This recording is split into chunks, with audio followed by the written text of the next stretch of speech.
Hello, नमस्कार, आदाब, सत श्री अकाल, अस्सलाम वालेकुम। मैं हूं मोहम्मद अहमद काज़मी, लेकर आया हूं आपका पसंदीदा कार्यक्रम आपके रूबरू। किसानों के खिलाफ कानून जिस तरह से सरकार ने बनाए हैं, उसके खिलाफ देश भर का किसान आंदोलित है। लेकिन उन्हें यह समझाया जा रहा है कि नहीं, जो कुछ हुआ बहुत अच्छा हुआ, और जो बीजेपी के लीडर्स हैं वो ऐसे पोस्टर्स छाप रहे हैं कि शायद ये मोदी सरकार का एक बहुत बड़ा तोहफा है किसानों के लिए। लेकिन ये कमाल की बात है कि जिसे तोहफा मिला है वो सड़क पर खड़ा हुआ है और वो किसी भी तरह से घर वापस जाने के लिए तैयार नहीं है। अब दिल्ली किसान आ रहे हैं पंजाब से और दूसरे स्टेट से, और वो 6 महीने का खाना पानी, राशन पानी लेकर के आ रहे हैं कि जब तक हमें हमारा न्याय नहीं मिलेगा हम वापस नहीं जाएंगे। दिल्ली पुलिस इन किसानों को शहर में नहीं आने देना चाह रही, कार्रवाइयां हो रही हैं। बहुत कुछ दिल्ली पंजाब, दिल्ली हरियाणा सीमा पर, दिल्ली यूपी सीमा से भी कुछ ऐसी खबरें हैं कि वहां से भी किसान आने की कोशिश कर रहे हैं, लेकिन वहां कानूनी तौर पर 6 महीने के लिए पाबंदी लगा दी है कि कोई स्ट्राइक नहीं होगी, कोई आंदोलन नहीं चलेगा। ऐसी स्थिति में जब किसानों की पहले से ही सुसाइड इतनी हो रही थी, उसके बाद अब जमीनें छीनने का भी इंतजाम किया जा रहा है, एमएसपी नहीं दी जाए, ऐसे सारे इंतजाम किए जा रहे हैं ताकि किसान अपनी कृषि को छोड़ करके कुछ और करे, कहीं गुलामी करे। ऐसे इन सब हालात पे बात करने के लिए मेरे साथ खास मेहमान हैं, जाने माने वकील महमूद प्राचा साहब, जो कन्वीनर हैं मिशन सेव कॉन्स्टिट्यूशन के। वो कॉन्स्टिट्यूशन के अंदर रहते हुए देश की जनता को ये बताते हैं कि आप अपने हक, अपने अधिकार कैसे लें। वेलकम है महमूद प्राचा साहब, आपका मीडिया स्टार वर्ल्ड के लिए समय देने के लिए। आप बताइए कि ये जो किसान आंदोलन है उसके बारे में आपकी क्या राय है और किस तरह से सरकार उसको एक तरह से दबाने की कोशिश कर रही है, उस सब के बारे में आपका क्या कहना है? दबाने की नहीं, कुचलने की कोशिश कर रही है हर वो व्यक्ति जो इस देश का मालिक है। और किसान और जो हमारे बॉर्डर लाइन एरियाज के रहने वाले लोग हैं, उन लोगों का हक जो है, मैं ये समझता हूँ हमारे देश पर, एक तो जो बॉर्डर लाइन एरियाज में रहते हैं, जैसे पंजाब एक बॉर्डर लाइन स्टेट है, कश्मीर है, नॉर्थ ईस्ट है, ये सब जितने भी एरियाज हैं, उन लोगों का हक जो है हमारे देश के ऊपर बाकी नागरिकों से, जो कि अंदर वाले हिस्से में रहते हैं, सुरक्षित हैं ज़्यादा।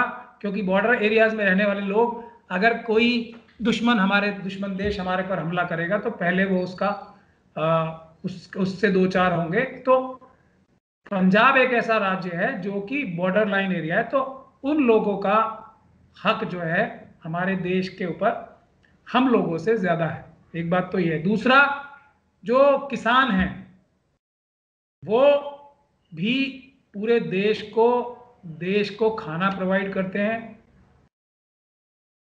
देश को भुखमरी से बचाते हैं। जो हालात चल रहे हैं खास तौर पे, उसमें भी इन जो एकदम समझा जाए कि इतने डिफिकल्ट हालात में, इतने मुश्किल हालात में भी किसानों ने खाद्य पदार्थों की देश में कमी नहीं आने दी है। तो बनिस्बत इसके कि सरकार और हम सब मिलके उनको सैल्यूट करें, उनका धन्यवाद करें, जिस प्रकार से हम सैनिकों का करते हैं। हम क्या कार्य, सरकार क्या कार्य कर रही है इस ठंड के माहौल में, इस कोरोना के माहौल में, जब वो अपनी परेशानियां बताने के लिए सरकार के पास दिल्ली आना चाहते हैं। सरकार की और दुनिया की नज़रें और देशवासियों की नज़रें अपनी तरफ, अपनी परेशानी, किस मुसीबत या किस परेशानी में वो मुब्तला हैं, किस प्रकार से वो खतरे झेल रहे हैं सरकार की तरफ से हमलों को, वो बताने के लिए आना चाहते हैं। तो उनके ऊपर ठंड के माहौल में ठंडे पानी के वाटर कैनन छोड़े जा रहे हैं। गंदा पानी होता है जो कैनन्स में है, हमें बहुत एक्सपीरियंस है इस बात का कि जो भी ये पानी छोड़ते हैं, ये सीवर वाटर छोड़ते हैं, तो उसमें कोरोना के कितने वायरस उस पानी में होंगे ये आप अंदाजा लगा सकते हैं। तो ये है वो निर्दयी सरकार का असली रूप, असली चेहरा, मनुवादी सरकार का, जो वो इनके ऊपर वाटर कैनन और लाठी और आंसू गैस तो छोड़ ही रही है, लेकिन जो ये पानी के थ्रू कोरोना वायरस छोड़ा जा रहा है इन किसानों के ऊपर, उससे इस सरकार की, मनुवादी सरकार की मानसिकता साफ जाहिर होती है। अब किसानों की बात पे आ जाएं। हम किसानों की बात से भी पहले हम लोग बहुत दिन से देशवासियों को आगाह करते आ रहे हैं कि सबसे पहले ये इस प्रकार के दमनकारी नीतियां जो हैं वो माइनॉरिटीज में मुसलमानों के ऊपर अपनाते हैं। तो जब सीए एनआरसी की दमनकारी नीतियां मुस्लिम कम्युनिटी के ऊपर इन्होंने आजमाई, तब हमने लोगों को बताया था कि ये सिर्फ मुस्लिम कम्युनिटी के लिए नहीं है, ये सरकार जो है वाटर टेस्ट कर रही है कि क्या रिएक्शन होता है अगर कोई वो जुल्म करेंगे संविधान को तोड़ के। तो ये मनुवादी सरकार वो टेस्ट कर रही थी वाटर। तो हमने तब भी ये बताया था कि ये हमला सिर्फ मुसलमानों के ऊपर नहीं है, ये हमला एससी एसटी ओबीसी के ऊपर भी है, रिजर्वेशन की शक्ल में उस सब। और सबने देखा कि जिस प्रकार से सुप्रीम कोर्ट की जजमेंट्स आ रही हैं, सरकार की जो नीतियां हैं, ये रिजर्वेशन खत्म करने के लिए पूरी ताकत लगा रही है ये मनुवादी सरकार। तो एससी एसटी ओबीसी के भी हक छीनने की कोशिश हो रही है। अब जो दूसरे मजदूर हैं, अब जैसे कोरोना के टाइम में देखा, जो विस्थापित मजदूर थे जो बिहार, यूपी, उड़ीसा, छत्तीसगढ़ से बड़े बड़े शहरों में आए थे, बंगाल से, उनका क्या हशर इस सरकार ने किया। पहले जबरदस्ती एक ऐसा लॉकडाउन थोप दिया कि वो अपने घरों को ना जा पाए। ये बहुत बड़ी साजिश की बात है और मनुवादी मानसिकता की सरकार की दमनकारी नीतियों को दर्शाती है। तो उनको तब तो रोक लिया जाने से जब कोरोना के 500 केस भी नहीं थे देश में। उनको रोक के फिर जब वो भूख से मरने लगे, कोई खाना नहीं, कोई दवाई नहीं, कोई पानी नहीं, तो वो लोग मजबूरी में पैदल पैदल जाने लगे। तो किस प्रकार की दमनकारी नीतियां भारतीय जनता पार्टी की स्टेट गवर्नमेंट और सेंट्रल गवर्नमेंट ने अपनाई थी, पूरी दुनिया ने देखा। तब भी लोगों की समझ में नहीं आई। फिर किसान, अब किसानों के साथ देखिए क्या ज्यादती हो रही है। 11% से ज्यादा देश में जो सुसाइड होते हैं या खुदकशी होती है वो किसान कर रहे हैं। 11%, हर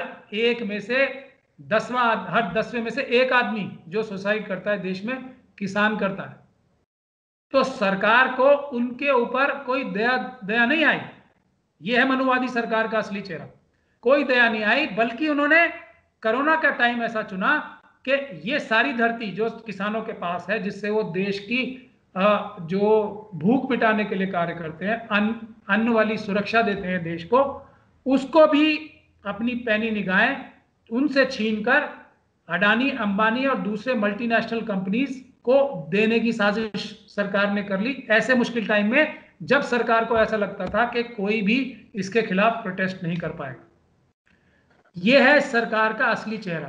तो यह समझने की बात है इसमें। अच्छा, मैं ये समझना चाहूंगा, चूंकि आप शाहीन बाग वाले जो प्रोटेस्ट थे उसमें भी आप कानूनी मदद आपने दी थी, और उस जमाने में पंजाब से बहुत लोग आए थे सपोर्ट में और उन्होंने लंगर चलाए थे बाकायदा। एक साहब ने तो अपना फ्लैट तक भी बेचा था जिसकी मीडिया में कवरेज मिली थी। अब जो लोग शाहीन बाग के प्रोटेस्ट वाले थे उनकी अब क्या जिम्मेदारी है, क्योंकि ये किसानों का जो मामला है इसे हम पूरे एक नेशनल इशू के तौर पर हम लें और इसमें हिंदू मुसलमान का फर्क ना हो। आप क्या कहते हैं इसमें? देखिए, फर्क सिर्फ एक ही बात का है इसमें। एक है मनुवादी मानसिकता। वो हर एक नागरिक से देश की संपत्ति जो उसके पास है वो छीन के, जैसे डिमोनेटाइजेशन में हुआ, वो अपने चंद कुछ जो उनके इंडस्ट्रियलिस्ट मित्र हैं उनको देना चाहती है और मल्टीनेशनल्स को देना चाहती है। लोगों की जेबों से पैसा छीन के, आम नागरिक की। यह है मनुवादी मानसिकता, गरीबों की जेब से निकाल के। तो एक मानसिकता यह है, उसको समझने की आवश्यकता है। उस मानसिकता के खिलाफ जितने भी अम्बेडकरवादी लोग हैं, और उसमें मैं समझता हूं सबसे बड़ी जिम्मेदारी माइनॉरिटीज की, एससी एसटीज की आती है और ओबीसीज की आती है, कि वो ज्यादातर लोग भी किसान जो परेशान आज सड़क पर हैं वो वही लोग हैं। तो मैं ये समझता हूं कि शाहीन बाग में जितने भी लोगों ने पार्टिसिपेट किया था शाहीन बाग के प्रोटेस्ट में, और जो दूसरे लोग भी हैं जो बाबा साहब डॉक्टर भीमराव अंबेडकर को मानते हैं, तो बाबा साहब डॉक्टर भीमराव अंबेडकर ने किसानों के लिए बहुत काम किए। ज्यादातर लोग नहीं जानते, पर वो विषय से भटक जाऊंगा मैं। मगर बाबा साहब भीमराव अंबेडकर को मानने वाले, भारत के संविधान को मानने वाले जो भी लोग हैं, उनकी यह जिम्मेदारी है कि किसानों को दिल्ली में ना सिर्फ खाना, राशन, पानी उपलब्ध कराया जाए, बल्कि उनकी सुरक्षा के लिए उनको ठंड ना लगे, उनको गर्म कपड़े, टेंट वगैरह देने भी, क्योंकि ये लोग आएंगे तो सही, दिल्ली में कोई नहीं रोक पाएगा। ये सरकार में इतनी ताकत नहीं है कि जब देश का अन्नदाता किसान खड़ा हो जाएगा सामने तो ये रोक लेंगे। दिल्ली में तो उन्होंने आना ही है, लाखों से ज्यादा संख्या में आना है। तो हम सबकी नागरिकों की दिल्ली के खास तौर पर यह जिम्मेदारी है कि एक भी हमारे किसान भाई को कोई परेशानी नहीं होनी चाहिए। जैसा वो अपने घर में सुरक्षित और सेफ महसूस करते हैं, वैसा ही वो जब यहां वो प्रदर्शन करेंगे, तो हम सब लोगों की जिम्मेदारी है, दिल्ली वासियों की खास तौर पे, कि उन्हें हर तरह की सुविधाएं उपलब्ध कराई जाएं। और ये मैं आह्वान भी करना चाहता हूं अपनी संस्था की ओर से भी, स्वयं अपनी ओर से भी, सभी लोगों से, कि दिल खोल के एक एक किसान को उसका जो घर में सुख सुविधाएं उपलब्ध होती है, यहां हमें उन्हें जहां भी वो एजुटेशन करेंगे वो सुविधाएं उपलब्ध करानी है। ऐसा प्रण मैं चाहता हूं, ऐसा सब आप एक साथ मिलके हम एक कसम खाएं कि उनको कोई परेशानी नहीं होने देंगे। तो हमारे किसान भाई निश्चिंत होकर यहाँ पे आए। वो हालांकि अपना राशन वाशन सब लेकर आ रहे हैं, हम उनसे कह रहे हैं अगर ये पुलिस, अगर ये दमनकारी सरकार मनुवादी आपसे वो राशन वाशन छीन भी ले तो आप चिंता ना करें। दिल्ली में दिल्ली वालों का दिल बहुत बड़ा है, आपको ना खाने की, ना पीने की, ना गर्म कपड़ों की, ना रजाई की, ना बिस्तरे की कोई तकलीफ नहीं आएगी। You are most welcome. आप दिल्ली आए, दिल्ली वाले अपनी नजरें बिछाए हुए आपका इंतजार कर रहे हैं। आप लोग आए और हम आपका वेलकम करने के लिए तैयार बैठे हैं।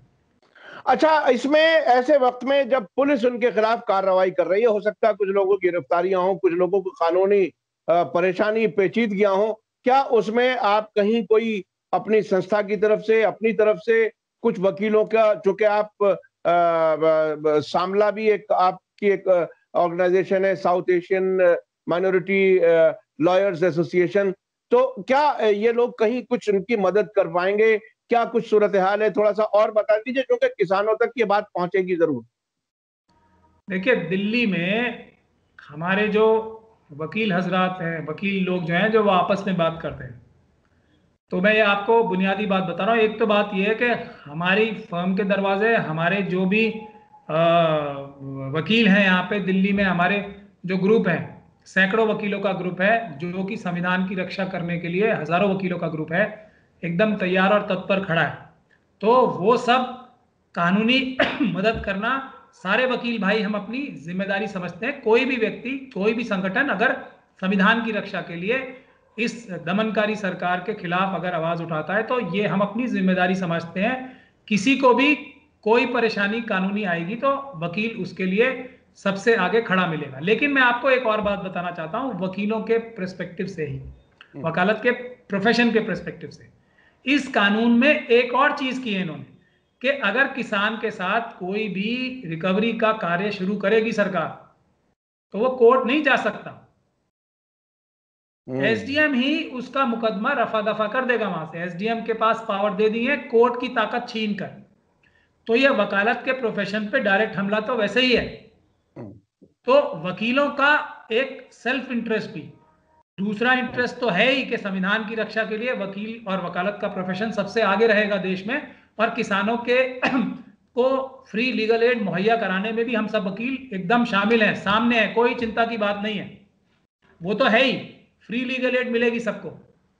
मगर मैं बता रहा हूं कि वकीलों की भी, और मैं आपको यकीन दिलाता हूं कि वकील भी बड़ी संख्या में, एक बार ये लोग दिल्ली आ जाएं, हम लोग खुद हजारों की संख्या में वकील मार्च करके इनका सहयोग भी करेंगे और इनका समर्थन भी करेंगे। इसीलिए तो हम इन्हें वेलकम कर रहे हैं।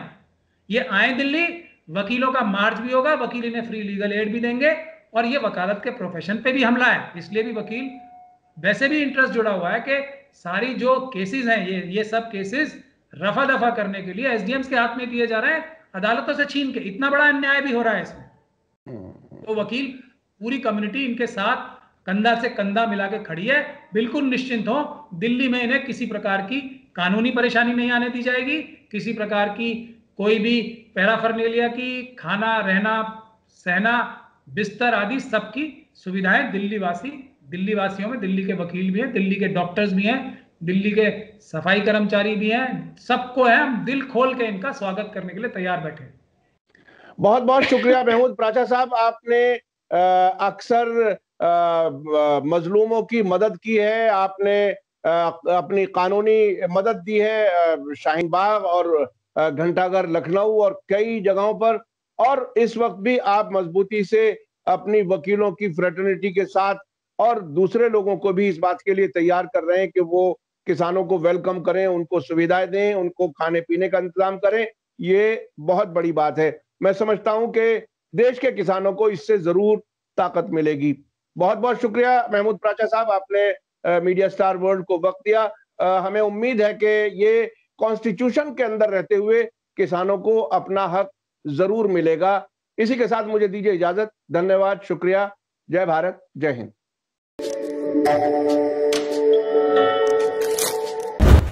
मीडिया स्टार वर्ल्ड के और वीडियो देखने के लिए हमारे चैनल को सब्सक्राइब करें और सीधे नोटिफिकेशन पाने के लिए बेल आइकन दबाएं। और अगर हमारी खबर सच्ची और अच्छी लगे तो अपने व्हाट्सएप, इंस्टाग्राम, फेसबुक और ट्विटर अकाउंट पर जरूर शेयर करें।